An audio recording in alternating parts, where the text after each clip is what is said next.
Eu tenho que começar abrindo esse vídeo te falando que eu não sou muito bom na cozinha. Eu sei fazer o básico, mas realmente a arte de cozinhar não é o meu forte. Como um cozinheiro, eu sou um bom treinador de corrida. Mas a minha namorada, ela sabe cozinhar muito bem e principalmente ela sabe fazer bolo muito bem. Bolo é uma arte que eu desconheço completamente como fazer, mas ela faz um bolo de cenoura maravilhoso. E o que eu quero te dizer com isso, com fazer um bolo de cenoura? Quero dizer que é o seguinte: imagine você que está fazendo um bolo na sua casa. Você está lá, está chegando visitas, né? E você se atrasou para fazer esse bolo. Então, ó, o bolo tem, digamos que o tempo de cozimento do bolo para ele ficar pronto, ele leva em cerca de 2 horas, onde tu mistura todos os ingredientes, tu bota a farinha, bota o açúcar, bota o que mais que vai no bolo? Ovos, aí tu bota a cenoura, aí tu tem que fazer a calda de chocolate, aí tu joga o bolo no forno para deixar ele assar. E aí tem um tempo que o bolo precisa assar em determinada temperatura e pela quantidade de tempo, né? Digamos que seja 1 hora para te cozinhar esse bolo na temperatura de 150 graus. Os números são arbitrários aqui, estou tirando a ideia da minha cabeça. Mas o que quer dizer? E aí tu tem essa 1 hora, tu precisa a 150 graus. E as pessoas vão chegar na tua casa. Só que, se elas chegarem na tua casa e o bolo ficar essa 1 hora no forno, o que vai acontecer? As pessoas vão chegar e o bolo só vai ficar pronto muito depois. Então as pessoas elas já vão chegar com fome, né? Porque tu estava preparando um café da tarde para essas pessoas. E aí tu tem que tentar acelerar o processo desse bolo. E o que você faz então? Você aumenta a temperatura do forno. Você aumenta a temperatura, ao invés de 150 você bota 300 graus. Na expectativa do bolo ficar pronto mais rápido. Só que o que acontece? O bolo não fica pronto mais rápido. O bolo, o que acontece? Ele queima. Porque precisa de uma certa quantidade de tempo para que ele fique pronto. E não adianta tu aumentar a temperatura para ele ficar pronto mais rápido. Tu tem que esperar aquele tempo e tem que deixar ele maturar ali para que ele asse de forma uniforme e não queime.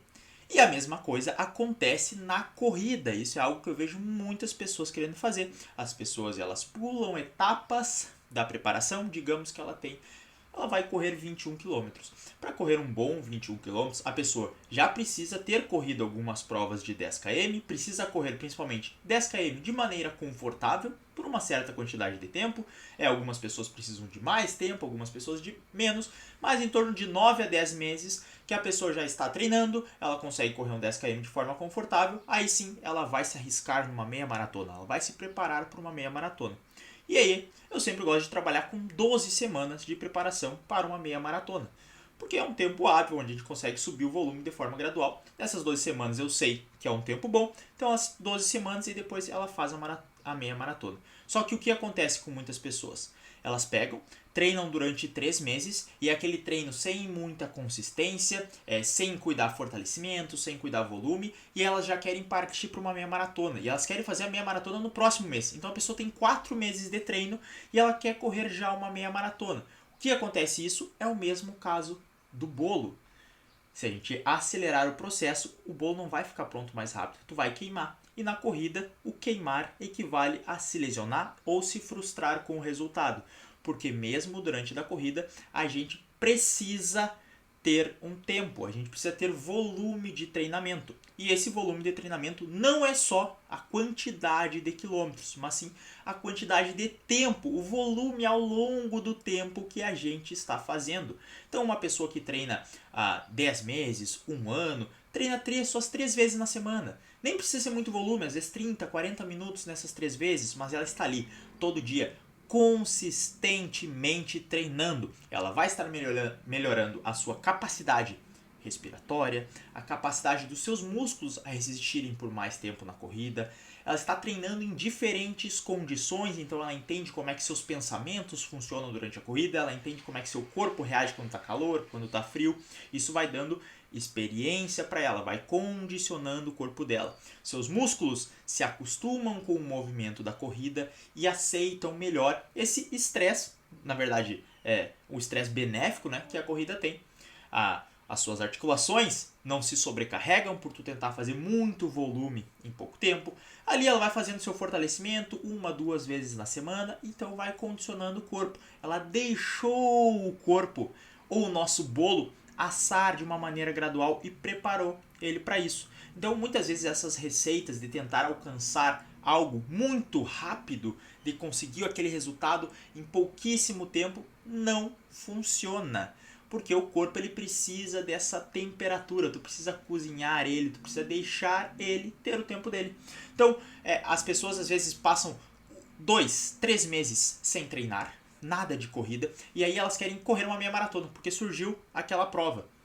E aí surgiu aquela prova, só que aquela prova é daqui 1 mês e meio. O que as pessoas fazem? Ah não, como eu passei 2 meses sem treinar, eu vou treinar 6 vezes na semana.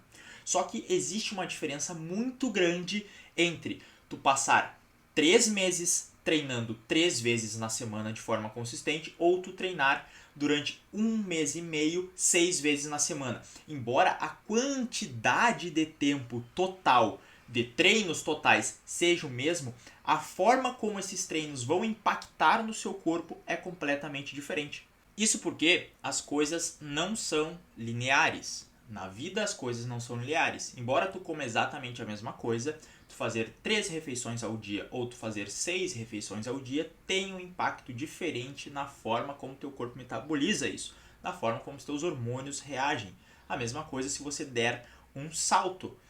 Tem diferença entre você dar 20 saltos de 10 centímetros ou você dar um salto de 2 metros. Imagine que você está aí em cima de um telhado de uma casa.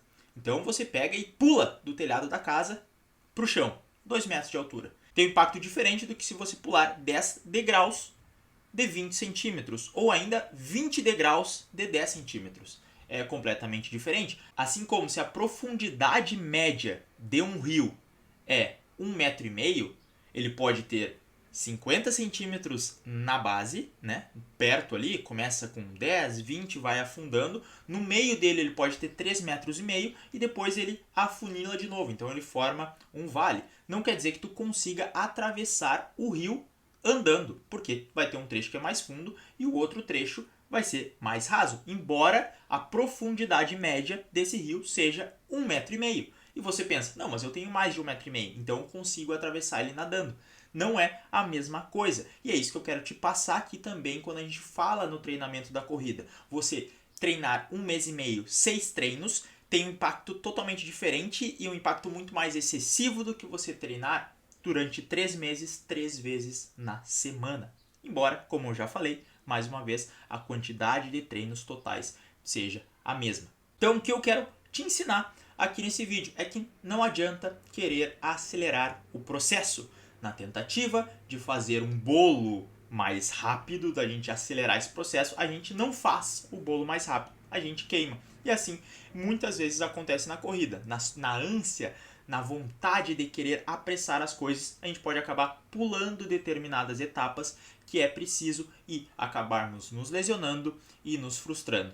Então esse foi o vídeo de hoje, foi muito mais uma reflexão sobre a sua corrida e sobre as coisas que você quer fazer na vida. A gente pode levar esse ensinamento para qualquer outra coisa. A mesma coisa, aprender inglês. É diferente eu treinar inglês todos os dias ou passar somente 4 horas seguidas treinando inglês somente no final de semana. O impacto das coisas é muito mais, mesmo que você faça um pouquinho por dia, que parece que aquele pouquinho não é muita coisa, é muito melhor do que tentar concentrar tudo isso num mesmo bloco, tá bem? Então leve esse ensinamento para a sua vida, para a sua corrida, e se gostou, é claro, deixa o like e se inscreve no canal